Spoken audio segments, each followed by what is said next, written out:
TIFU by ordering a private plane for a work trip. This happened about a year ago.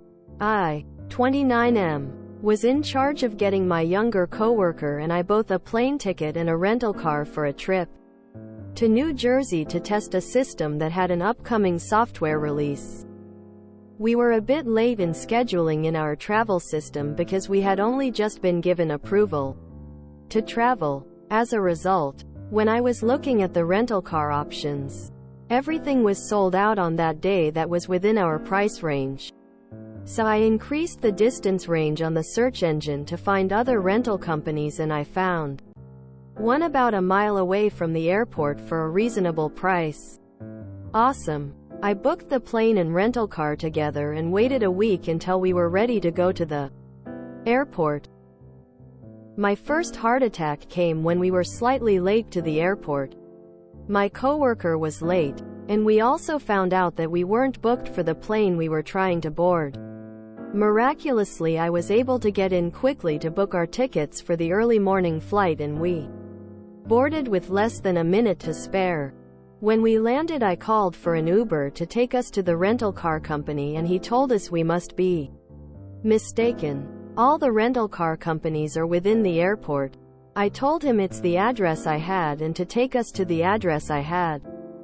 When we got there, we were right next to the airport hangar and there was nothing in sight for miles, except a building on the other side of the hangar fence.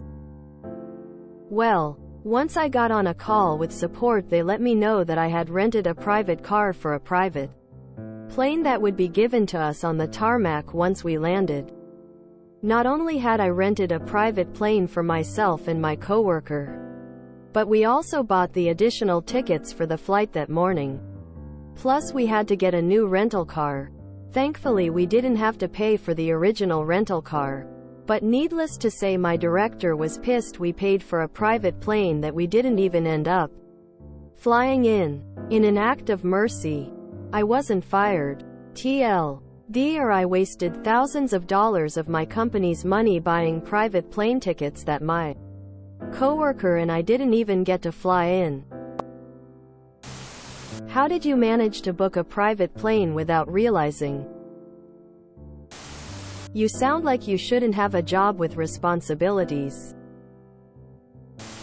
I booked the wrong airport in Florida once and had to take in $30 Uber 20 miles away.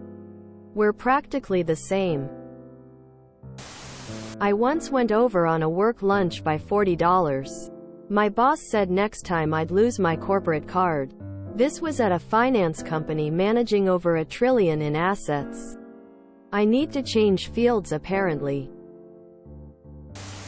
Forget everything else in the story. How the hell do you rent a private plane and end up not using it? How did you see the tens of thousands of dollars on the order confirmation and think that was normal? WTF. You seem bad at your job, lol. Maybe work on some executive functioning skills and make real attempts to be a better reader. So you're why 90% of companies require workers to book through a specific site. Lol. My company made $7 billion in profit last year and I was chewed out last week for not hunting down a low four-figure invoice that someone else screwed up and didn't send me until after the monthly filing deadline, which, as a new hire, I had never encountered before. I feel like our work environments are very different. I was forced to take private planes when I was younger as the company owned several. Was annoying. Those tiny planes get wild turbulence. If you enjoyed this video, please check out our playlists full of similar content. Epicaricast is like doom scrolling for your ears. Please like, share, and subscribe.